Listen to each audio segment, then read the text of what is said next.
سلام بحضور امام عالی مقام بحیثیت ناظم میں آغاز کرتا ہوں محفل مسالمہ کا، لیکن اس سے پہلے پروفیسر ڈاکٹر عزیز احمد ہاشمی صاحب کی خواہش ہے کہ حفیظ جالندری صاحب کی نظم جو ہے وہ پڑھی جائے، اور میں ملتمس ہوں قیوم طاہر صاحب سے تشریف لائیے اور وہ نظم آپ پڑھ کے سنائیے۔ حضرات گرامی، ہم نے شاہنامہ اسلام جیسی شاعری کی کتاب کو بالکل ہی چھوڑ رکھا ہے۔ اگر ہمیں اپنی تاریخ کو شعری حوالوں سے دیکھنا ہو تو شاہنامہ اسلام حفیظ جالندھری اس کا مطالعہ ضروری ہے، اور شاعر حضرات کے لیے اس لیے ضروری ہے کہ جس فلو سے وہ کتاب لکھی گئی ہے وہ شاید ہم سب کا نصیب نہیں ہے کہ ہم اس طرح کی جو ہے شاعری کر سکیں۔ تو اسلام کے واقعات،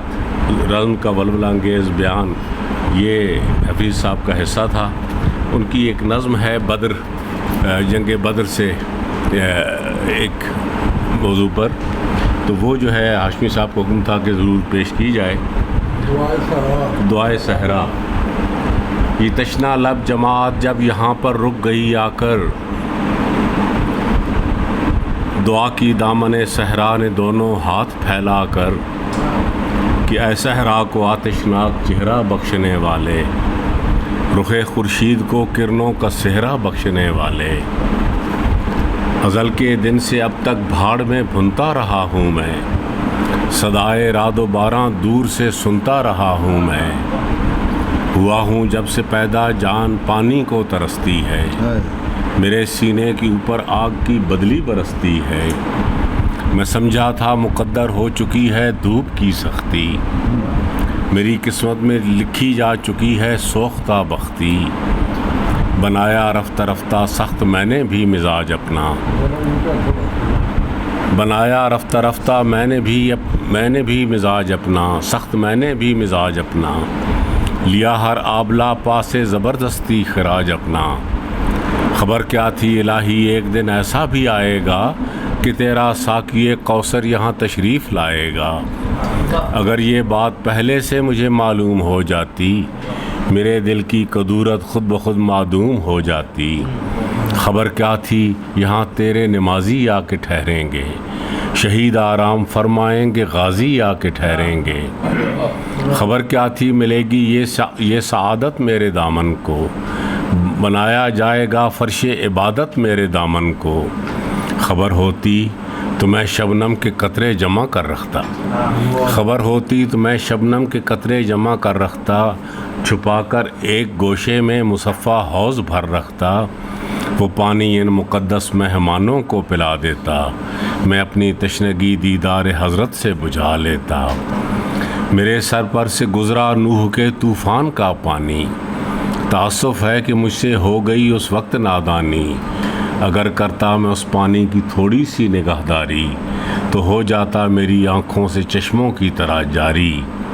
یہ 70 اونٹ 2 گھوڑے یہاں سیراب ہو جاتے، مجاہد بھی وضو کرتے نہاتے غسل فرماتے، حضور ساقی کوثر میری کچھ لاج رہ جاتی، میری عزت میری شرم عقیدت آج رہ جاتی، تیرے محبوب کے پیارے قدم اس خاک پر آئے، الہی حکم دے سورج کو اب آتش نہ برسائے، اگر اب میرے دامن سے ہوائے گرم آئے گی تو مجھ کو رحمت للعالمین سے شرم آئے گی،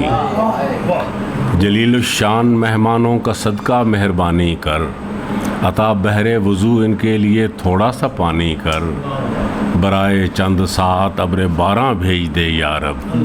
بہاراں بھیج دے یا رب، بہاراں بھیج دے یا رب، دعا صحرا نے مانگی دامن امید پھیلا کر، یکایک ابر باراں آسماں پر چھا گیا آ کر، انہی کی منتظر تھی غالباً شان الہی بھی، کہ پیاسے تھے محمد بھی محمد کے سپاہی بھی، کرم کی شان وابستہ اسی شان کرم سے تھی، یہ رحمت للعالمین کے دم قدم سے تھی، مدینے کی بلندی سے جو رحمت کی گھٹا آئی،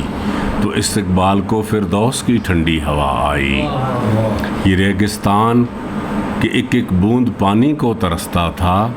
اسی پر آج بادل چھا گئے تھے، مینہ برستا تھا، برس کر کھل گیا بادل، زمیں پر پھر گیا پانی، ہوئی اب چلنے پھرنے بیٹھنے اٹھنے میں آسانی، ہوئی ٹھنڈی نزول آب سے چھاتی بیاباں کی، تو اتری یا کہ فرش ریگ پر فوج اہل ایمان کی، کھلے میدان میں سچے نبی کا آستانہ تھا، کہ خاکی فرش تھا اور لاجوردی شامیانہ تھا۔